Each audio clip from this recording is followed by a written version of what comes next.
Bonjour à tous, donc quatrième séance de la semaine, c'est la super séance. On va faire un circuit typé CrossFit, un échauffement, le circuit typé CrossFit et derrière, libre à vous de faire les étirements. Donc ce circuit typé CrossFit, on va le faire en statodynamique, c'est-à-dire qu'on aura des exos A qui seront des exos sur des répétitions lentes, notamment avec du travail excentrique, et on aura des exos B donc avec des répétitions rapides et dynamiques. Donc les ateliers vont s'enchaîner, les exos A seront tout en suivi d'un exo B, et il y aura 30 secondes de récupération entre les ateliers. Au niveau de l'échauffement, 5 minutes d'échauffement. Donc vous prenez un appareil cardio au choix, donc soit du vélo, soit de la corde à sauter, soit du rameur, soit vous pouvez aller courir aussi pendant 5 minutes, faire des allers-retours. Et après, derrière, vous faites le gainage commando. Donc, on rentre dans le circuit CrossFit. Pour l'exercice 1, on va travailler développé couché. Donc, sur le A, donc, travail en excentrique, on fera du développé couché depuis le sol. Donc, avec des poids, si vous avez, ou une barre, même si vous avez. Si vous n'avez pas, vous remplissez un sac de livres et vous le mettez au-dessus de vous. C'est pareil. Donc, 6 répétitions pour tout l'ensemble du circuit. Donc, 6 répétitions en développé couché. Et derrière, il y aura 6 répétitions en pompe claquée. Derrière ça, vous aurez 30 secondes de récupération. Démonstration. Voilà, en excentrique, ça veut dire que je descends doucement. Hop, et je monte. Je descends doucement, doucement, et je monte. Ça pendant 6 fois.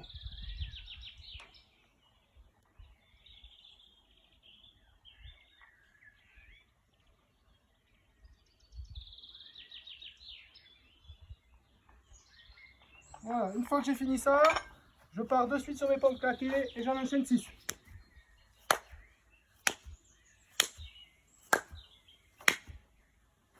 Voilà, une fois que j'ai fait les 6, j'ai 30 secondes de récup, donc je passe à l'autre atelier. Atelier 2, traction et rowing. Donc traction en excentrique, donc 6 répétitions. Donc l'excentrique, c'est vraiment, on descend doucement, d'accord? On monte, on descend doucement pour la traction. Et derrière, rowing, donc je vous montrerai en suivant l'attitude à avoir. Donc rowing soit avec un sac, soit avec des poids et en dynamique.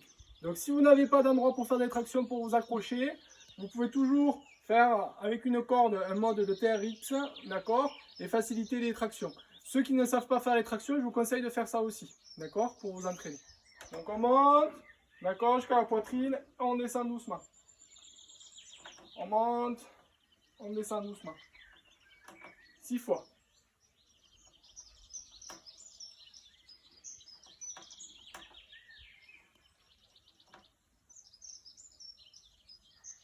Donc le rowing, je viens prendre mes poids, mes haltères ou mon sac, d'accord.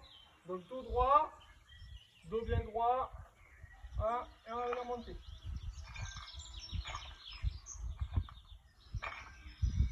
6. Voilà, derrière, j'ai 30 secondes de récupération pour passer à l'autre atelier suivant. Et pour les jetés, burpees. Donc là, pour les jetés, on ne va pas faire de l'excentrique. On va juste s'appliquer vraiment sur le mouvement, d'accord. Avoir les bonnes attitudes. On les a répétées le temps dernier, les attitudes. Il faut que ça rentre. Donc et pour les jeter 6 fois. Donc moi j'ai un medicine ball pour les jeter parce que je n'ai pas de barre. Ceux qui ont des barres, vous prenez la barre. Voilà, les grands, l'idée c'est quand même de charger un peu maintenant. Les 14, peut-être répéter le mouvement, continuer à répéter le mouvement. Donc soit avec un ballon, soit avec un balai. D'accord. Donc les pour les jeter, je vais venir, d'accord, prendre bien ma barre, hop, j'épaule et derrière je jette. Ok, donc ça 6 fois. Donc on s'applique bien sur les mouvements, hop, on chute, on casse les poignets et on jette. D'accord, 6 fois. On enchaîne avec nos burpees recherche. D'accord. Donc burpees recherche. Voilà, 6 fois.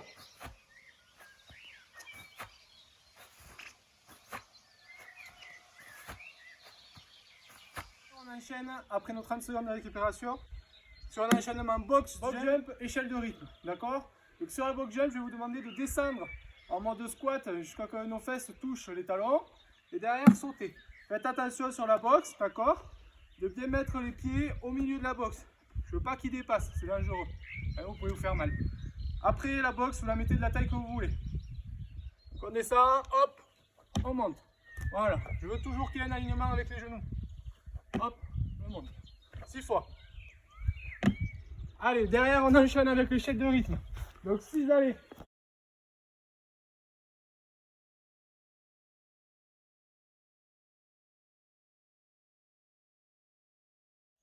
Derrière, on enchaîne sur les squats overhead. Donc comme on a vu il y a 2 jours là, sur le mouvement, donc vous prenez un bâton de ski ou un manche à balai. On descend en excentrique. Donc on descend doucement, on garde bien les bonnes attitudes, on remonte. On descend doucement, on garde les bonnes attitudes, on remonte. Les grands, vous pouvez charger. D'accord? Si vous avez des barres chez vous, vous pouvez commencer à charger. Restez raisonnable. Avec nos recherches jump en dynamique. Donc recherche, on y reste 2 secondes, on saute. 1, 2, on saute. 1, 2, on saute. 1, 2, on saute. Circuit terminé. Donc vous avez 5 tours à faire sur ce circuit. Pensez à vos 30 secondes de récup entre l'atelier 1 et l'atelier 2. Et soyez dynamique par contre entre les exercices A et les exercices B. D'accord? Il faut vraiment qu'il y ait le moins de temps de latence entre. Et pensez à vous hydrater, c'est important. Donc pour les grands, les exercices A, ils sont censés être chargés. D'accord? Normalement, c'est l'exercice qu'on fait en salle de muscu. On les charge. Donc chargez-les, mais de manière raisonnable, d'accord? En gardant les bonnes postures et de façon à bien répéter les 6 répétitions. Une fois le circuit terminé, on se réhydrate. D'accord? Vous pouvez finir par 5 minutes d'appareil cardio au choix. Pensez à m'envoyer les vidéos et bon courage à tout le monde.